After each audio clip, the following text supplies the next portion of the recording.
Nabasa mo na ba yung mga finid ko sa'yo tungkol kay Soraya Sharma? Siguraduhin mo lang na ma-on the spot mo siya sa press con.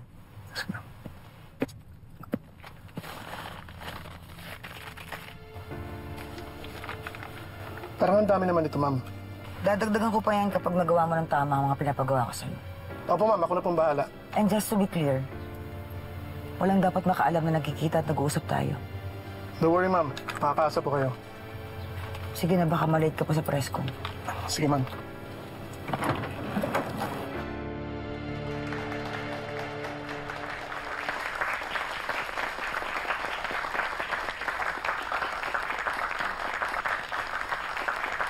Thank you. Salamat.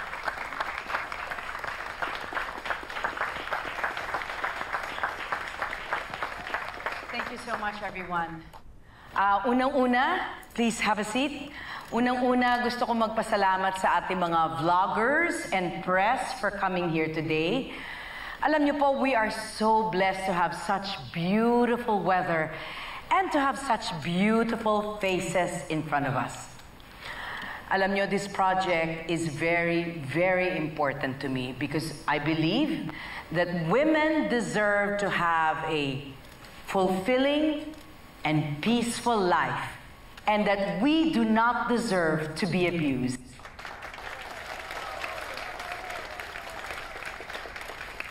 Hello, madam.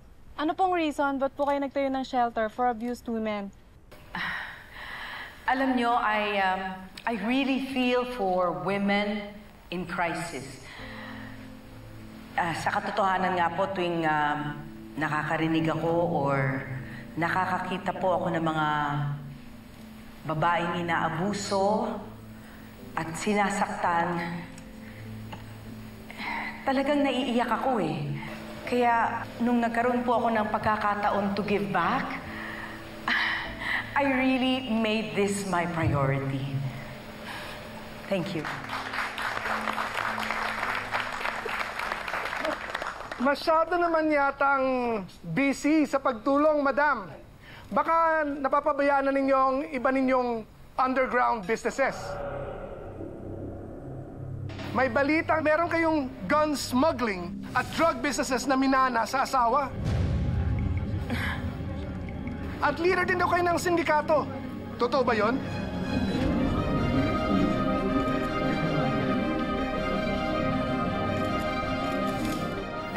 Sir, hindi ko po alam kung saan nyo nakalap yung balitang yan or kung anong klaseng video ang napanood nyo. Pero there is no truth to that. I do not have any gun running or drug business dahil unang-una po, takot po ako sa Diyos. Kaya hinding-hindi po ako papasok sa ganyang klaseng negosyo. At isa pa, yung asawa ko po, he is a virtuous man. Siya nga po ang nagturo sa akin na buksan ang aking mga mata at palad para makatulong sa mga babaeng inaabuso. At kahit i-research niyo pa po, marami din po siyang ginawang charitable projects. LJ? Itigil mo na itong kalokohan to. If not, I will cancel the funding to your women's shelter. Sige po. Pasensya na po. Pero gahol po kasi tayo sa oras. Proceed po tayo sa next part of program. Madam, may token of gratitude po kami para sa inyo. Thank you.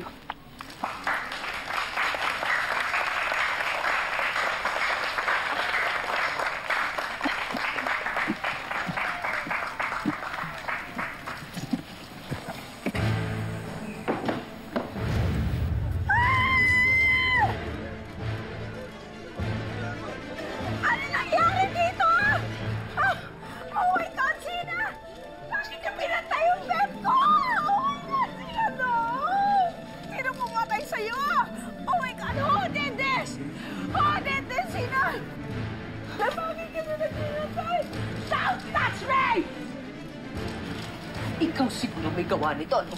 Ha? Di ba ikaw ang takot sa kanya? Kaya ikaw pumatay sa kanya dahil takot ka sa kanya? Hindi po ako, ma'am. Hindi po ako, ma'am. You shut up with your excuses! Moses! Alam mo, sinungaling ka eh. Kaya kayo siguro inaabuso ng mga asawa nyo. Kasi mga sinungaling kayo. Kayo na nga may kasalanan. Kayo pa yung pa-victim. Pwes, wala kayong makukuha ni isang kusing mula sa akin. Bumalik na kayo sa mga asawa nyo para maabuso na kayo. Wala akong pakialam sa inyo. Mamatay na kayo sa gutom.